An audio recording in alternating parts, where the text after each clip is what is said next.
All right, one more story. This is one that I saw, but I haven't had a chance to look at yet. Do I have? Okay, started recording. So from ProPublica, we're looking at, for over 20 years, Supreme Court Justice Clarence Thomas has been treated to luxury vacations by billionaire Republican donor Harlan Crow. This one looks pretty sketchy. That looks scary. But who knows? Like, just from the headlines I've seen. This is a weird article. He goes on cruises in far-flung locales on Crow's yacht, flies on his private jet. As I scroll down, more stuff comes out, and keeps company with Crow's powerful friends at the billionaire's private resort. The extent of Crow's, what is that word? Largesse has never been revealed until now. I don't know how to say that word. Clarence Thomas and the billionaire. Wait, I can just listen to this article? That sounds kind of cool. In late June 2019, right after the U.S. Supreme Court released its final opinion of the term, Justice Clarence Thomas boarded a large private jet headed to Indonesia. Let's try playing that. Autumn presents Clarence Thomas and the Billionaire, written by Joshua Kaplan, Justin Elliott, and Alex Myerjeski. Let them read it. In late June 2019, right after the U.S. Supreme Court released its final opinion of the term, Justice Clarence Thomas boarded a large private jet headed to Indonesia. He and his wife were going on vacation, 9 days of island hopping in a volcanic archipelago, on a super yacht staffed by a coterie of attendants and a private chef. If Thomas had chartered the plane and the 162-foot yacht himself, the total cost of the trip could have exceeded $500,000. Fortunately for him, that wasn't necessary.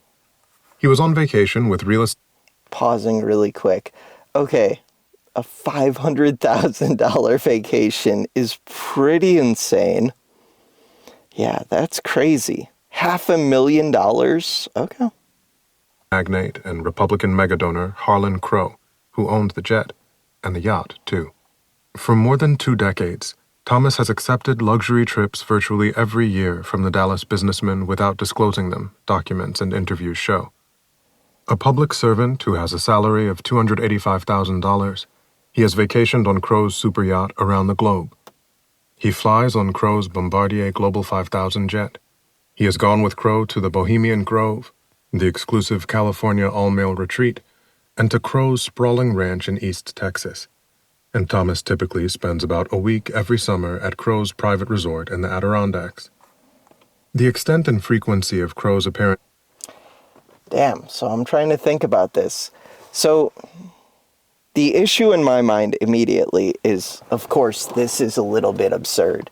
Like, that's super excessive. $500,000 vacations and going on annual trips with this mega rich dude that are super luxurious when you're a Supreme Court justice.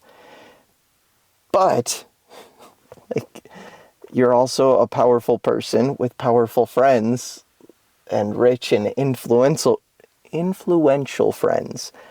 Like, that's a tricky question, kind of like, this goes way over the line, for sure. But how do you draw the line of, like, are you allowed to have rich friends, basically, who just give you free stuff? I don't know. All right, we're going to keep reading, listening. To Thomas have no known precedent in the modern history of the U.S. Supreme Court. These trips appeared nowhere on Thomas's financial disclosures. His failure to report the flights appears to violate a law passed after Watergate that requires justices, judges, members of Congress, and federal officials to disclose most gifts, 2 ethics law experts said. He also should have disclosed his trips on the yacht, these experts said. If Thomas he had did not disclosed respond them, to a detailed list of would questions. that mean it's In a not statement, illegal? Crow acknowledged that he'd extended hospitality to the Thomases over the years, but said that Thomas never asked for any of it, and it was no different from the hospitality we have extended to our many other dear friends. Through his largesse, Crow has gained a unique form of access, spending days in private with one of the most powerful people in the country. By accepting the trips, Thomas has broken long-standing norms for judges' conduct, ethics experts and 4 current or retired federal judges said.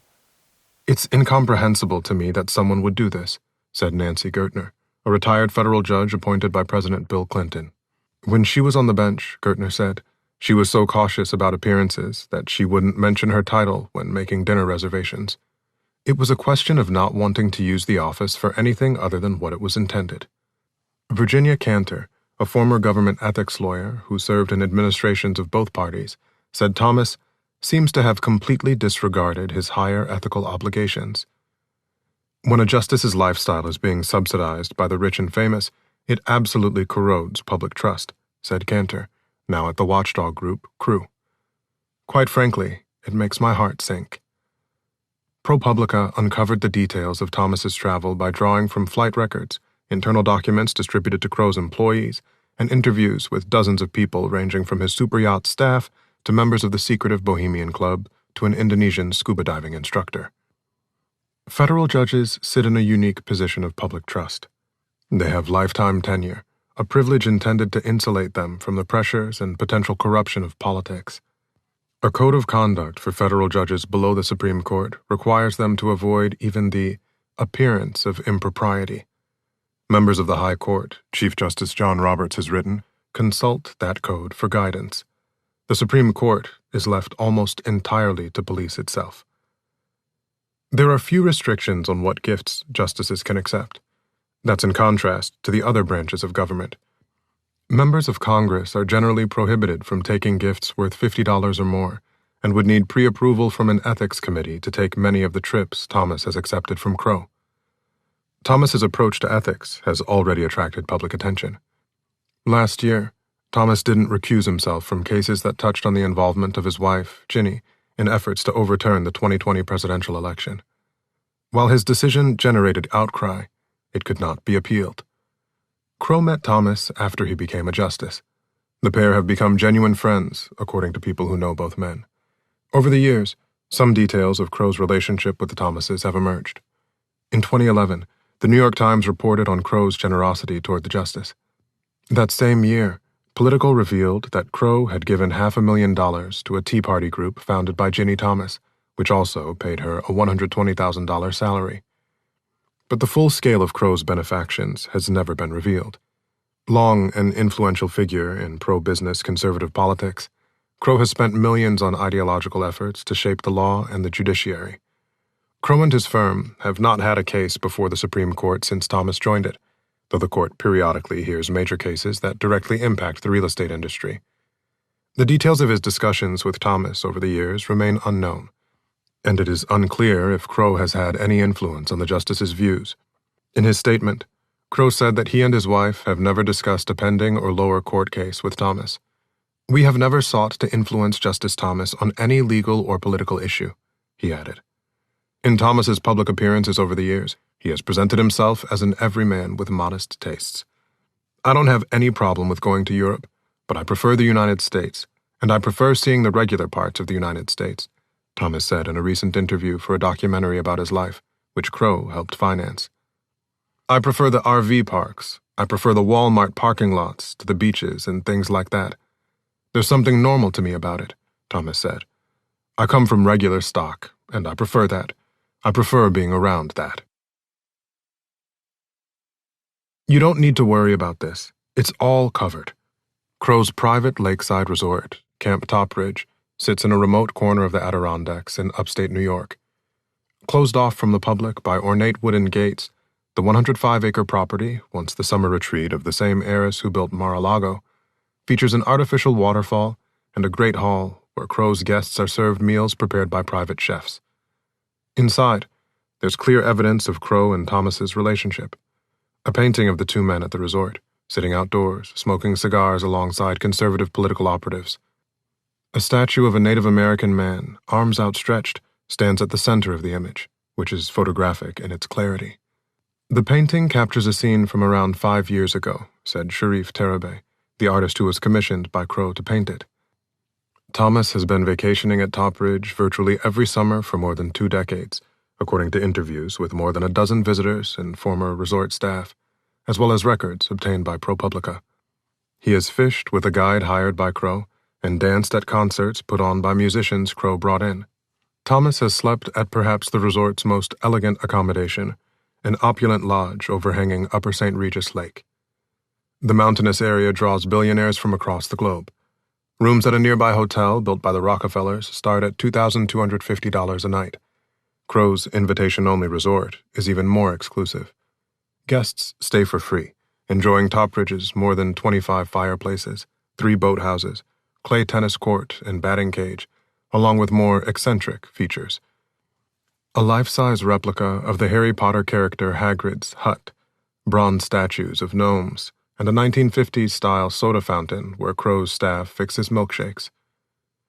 Crow's access to the justice extends to anyone the businessman chooses to invite along. Thomas's frequent vacations at Topridge have brought him into contact with corporate executives and political activists. During just one trip in July 2017, Thomas's fellow guests included executives at Verizon and PricewaterhouseCoopers, major Republican donors, and one of the leaders of the American Enterprise Institute, a pro-business conservative think tank, according to records reviewed by ProPublica. The painting of Thomas at Topridge shows him in conversation with Leonard Leo, the Federalist Society leader regarded as an architect of the Supreme Court's recent turn to the right. In his statement to ProPublica, Crow said he is unaware of any of our friends ever lobbying or seeking to influence Justice Thomas on any case, and I would never invite anyone who I believe had any intention of doing that. These are gatherings of friends, Crow said. Crow has deep connections in conservative politics. The heir to a real estate fortune, Crow oversees his family's business empire and recently named Marxism as his greatest fear. He was an early patron of the powerful anti-tax group Club for Growth and has been on the board of AEI for over 25 years. He also sits on the board of the Hoover Institution, another conservative think tank. A major Republican donor for decades, Crow has given more than $10 million in publicly disclosed political contributions. He's also given to groups that keep their donors secret. How much of this so-called dark money he's given and to whom are not fully known. I don't disclose what I'm not required to disclose, Crow once told The Times. Crow has long supported efforts to move the judiciary to the right. He has donated to the Federalist Society and given millions of dollars to groups dedicated to tort reform and conservative jurisprudence. AEI and the Hoover Institution publish scholarship advancing conservative legal theories, and fellows at the think tanks occasionally file amicus briefs with the Supreme Court. On the court since 1991, Thomas is a deeply conservative jurist known for his originalism, an approach that seeks to adhere to close readings of the text of the Constitution. While he has been resolute in his general approach, his views on specific matters have sometimes evolved. Recently, Thomas harshly criticized one of his own earlier opinions as he embraced a legal theory, newly popular on the right, that would limit government regulation. Small evolutions in a justice's thinking or even select words used in an opinion can affect entire bodies of law, and shifts in Thomas's views can be especially consequential. He's taken unorthodox legal positions that have been adopted by the court's majority years down the line. Soon after Crow met Thomas 3 decades ago, he began lavishing the justice with gifts, including a $19,000 Bible that belonged to Frederick Douglass, which Thomas disclosed. Recently, Crow gave Thomas a portrait of the justice and his wife, according to Terabay, who painted it. Crow's foundation also gave $105,000 to Yale Law School, Thomas's alma mater, for the Justice Thomas Portrait Fund, tax filings show. Crow said that he and his wife have funded a number of projects that celebrate Thomas. We believe it is important to make sure as many people as possible learn about him, remember him, and understand the ideals for which he stands, he said.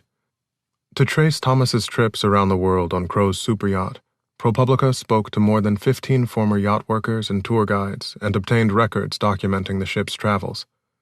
On the Indonesia trip in the summer of 2019, Thomas flew to the country on Crow's jet, according to another passenger on the plane. Clarence and Ginni Thomas were traveling with Crow and his wife, Kathy.